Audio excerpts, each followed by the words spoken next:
everyone, welcome back to my vlog. I'm Robin, or Hobbit's Reading List, and this week we're starting a little bit late, but I'm gonna film every day until the end of the week. I'm making that commitment. Let's see how I screw myself over.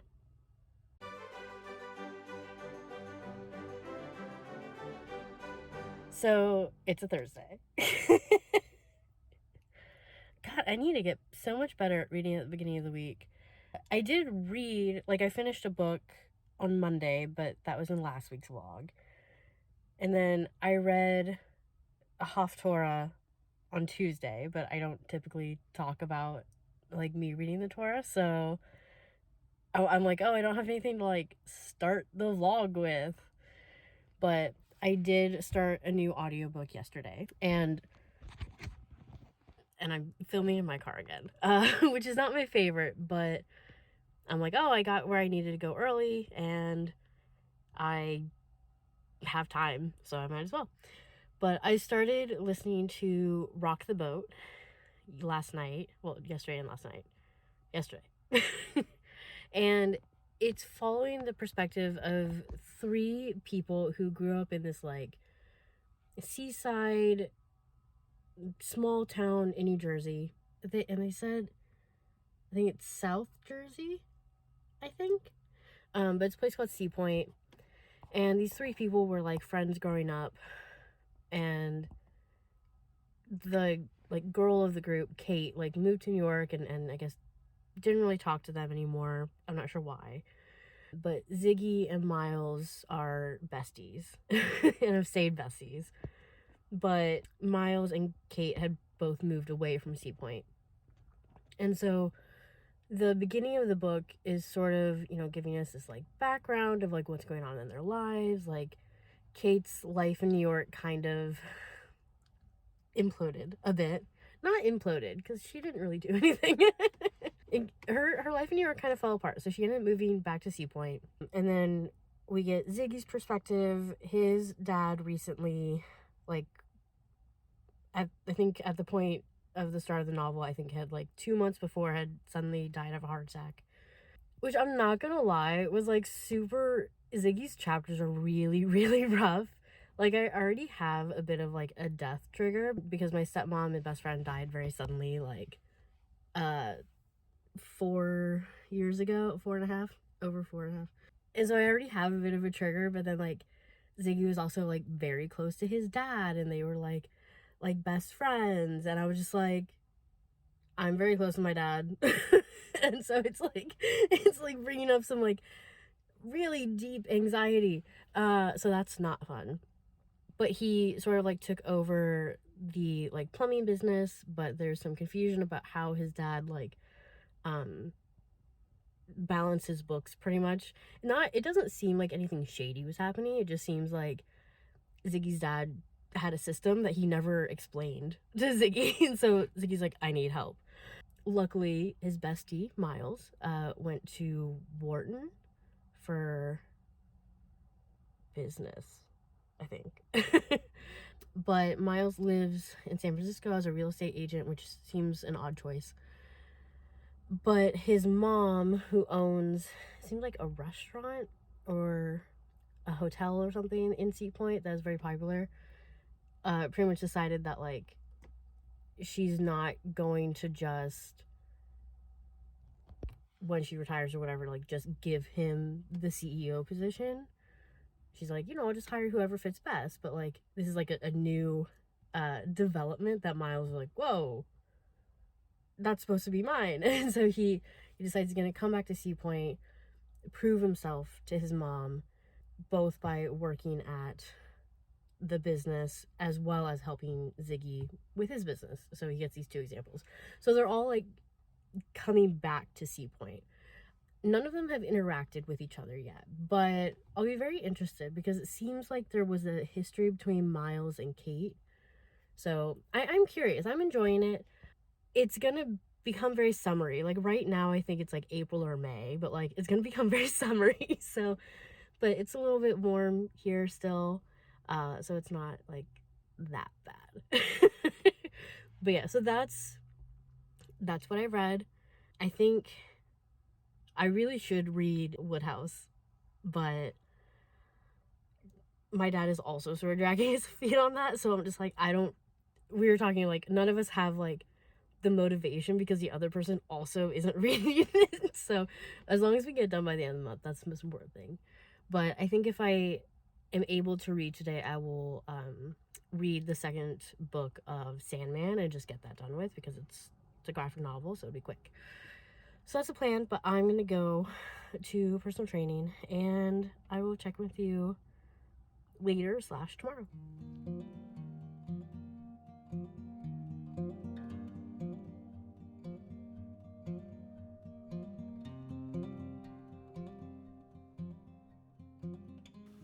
I have read a decent amount. I forgot to, well, not forgot. I didn't forget to film yesterday, but I was so busy with work all day. And by the time I got home, I was exhausted because I worked like 9 hours, which I know, like, that's just like 1 extra hour, but that took a lot out of me. Plus, I have a commute of an hour and a half each way. So if we're adding that, really, is like I work 12 hours. But I did read quite a bit. I started reading Sandman book 2. I didn't read for that long. I want to say like I read for maybe an hour. It's definitely like denser than I think other graphic novels. So maybe it was unrealistic for me to say that I would finish it in like a couple hours, because yeah, there's just a lot just on the page. And even though I've read it before, like, I'm not skimming or anything, because you know, you learn new things in a reread. So I want to say I'm maybe a third of the way through it. Book 2, I'm not going to get into like the storyline because I feel like there are some spoilers if you haven't read or watched the show. But book 2 starts with the Seasons of Mist storyline, which was the beginning of season 2 as well. And I don't know, book 2 cannot just be the whole second season. There's too much that happens. But it was interesting because there was also this like short insert, I guess, of the Dead Boy Detectives, which is sort of like a spin-off of the Sandman, and it follows these like 2 boys. I believe they're both 13 when they pass away. Edwin is murdered like in the 1920s, and he's hanging around the school where that happened. And Charles is also murdered, but it's like 1980, I believe.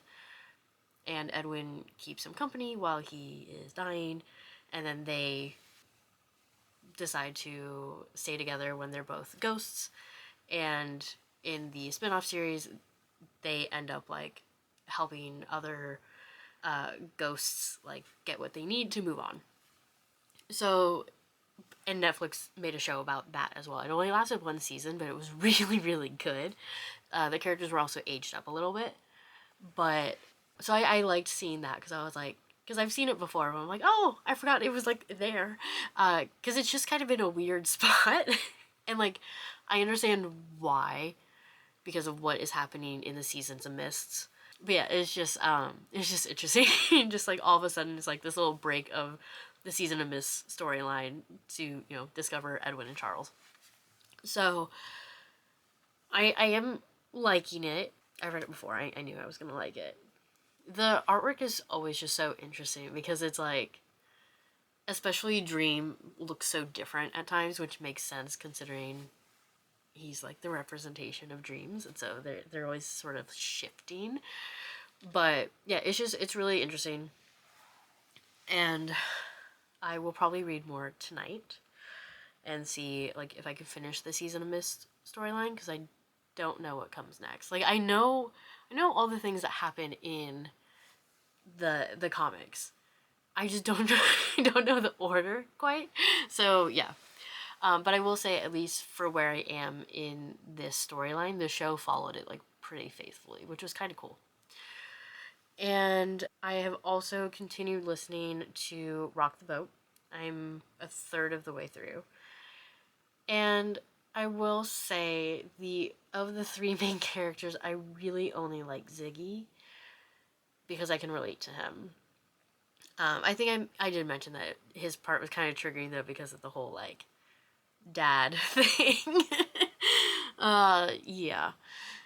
We'll say it has not gotten easier, but I do like him. I'm having an issue with Kate because like her whole thing is like she's still not over what had happened that caused her to leave New York City to go back to Sea Point. And she's very much like she's very judgy of herself for having to move back home and, you know, like take these jobs to earn money that, you know, she needs to do. Like she she just keeps essentially like judging herself, be like, oh, you know, this isn't where my life should be, like I'm failing, this is a major setback, and like it just feels so gross because like things happen, and she has her parents and her sister and her community, like all these people that she grew up with, and they're being so helpful and so encouraging and so understanding of her situation. Like no one is making her feel bad except for herself, and it's so annoying. It's so annoying. And now she has this like plan to like get her like New York City life back, you know, the city where everything's happening. It's like, look, New York City is cool. I've been there. I've been there twice. It was cool.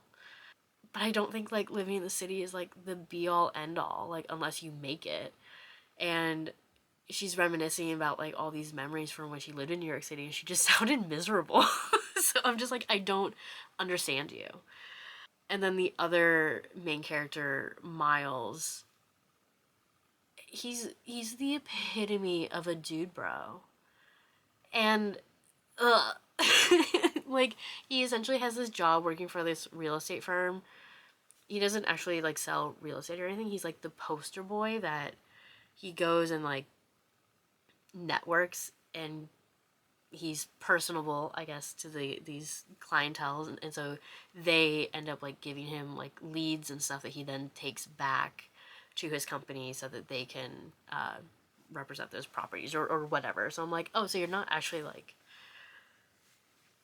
doing work, like you're going to these like you're working, but you're not using your business degree. You're not you're not a real estate agent. Like you're just networking, which like that's fine. But he's also like going back to Sea Point to prove that he can be the CEO of his mom's like business. So I'm like, can you though? And then he's also I I'm gonna say he's a misogynist. He talks like his whole like mental dialogue or whatever, not dialogue, monologue, is like how he took this like women and gender studies course in college, and now he uses that to empower the women that he's dating to be the ones to break up with him, so that he's never like perceived as the bad guy. And that's essentially what it said, like verbatim. Like that's essentially what his thought process is. And I'm just like, that's so gross.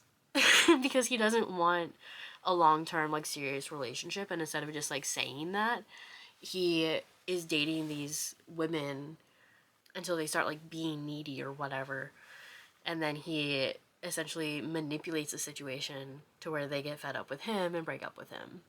I was like, cool.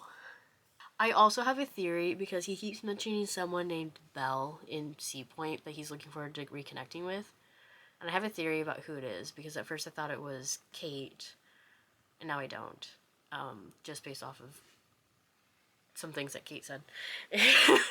So I'm like, well, now I'm curious because I have a theory and I want to see if I'm correct. So I don't know if I would say I like this book, but I'm intrigued enough to continue listening to it and seeing what happens. So yeah. But I will listen to more of it tomorrow on my way to and from work. And that's essentially what what I got going on. So yeah, I will make sure to, I don't know if I will film tomorrow just because I'm planning on reading Sandman, but there's a likely chance I may not because I still have to make dinner and Chris might want to hang out, so who knows. But I will definitely talk more on Monday and sort of recap Rock the Boat as well as anything else I might have read.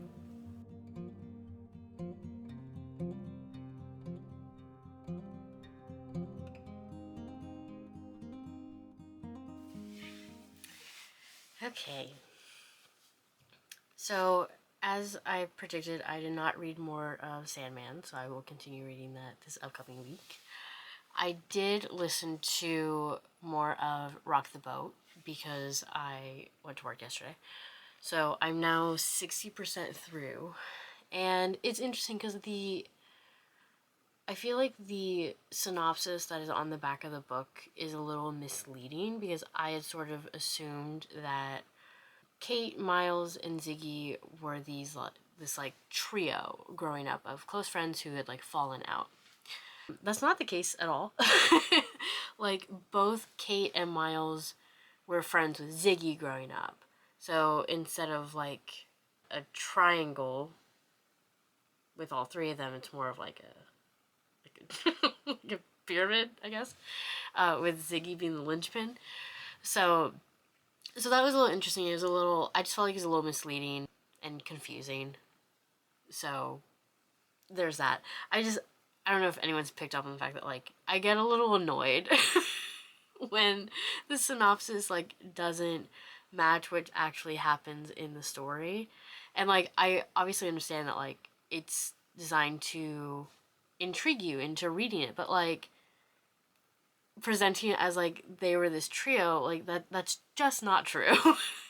And like it could have easily said like, you know, Kate's life imploded, she moved back to Sea Point, reconnected with her old friend Ziggy, and at the same time Ziggy's other old friend Miles was coming back to Sea Point as well. Like that could have worked just as well.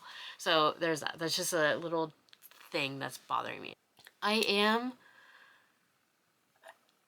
I still think enjoying is too strong of a word. Like it's a fine book, and I am curious. There are moments of like intrigue where I'm like, oh, I want to see what happens here, or I want to see what happens here. Like there's some like subplots that I'm very interested in, especially because I feel like there might be a little bit of queerness with one of them. I'm not gonna say which one.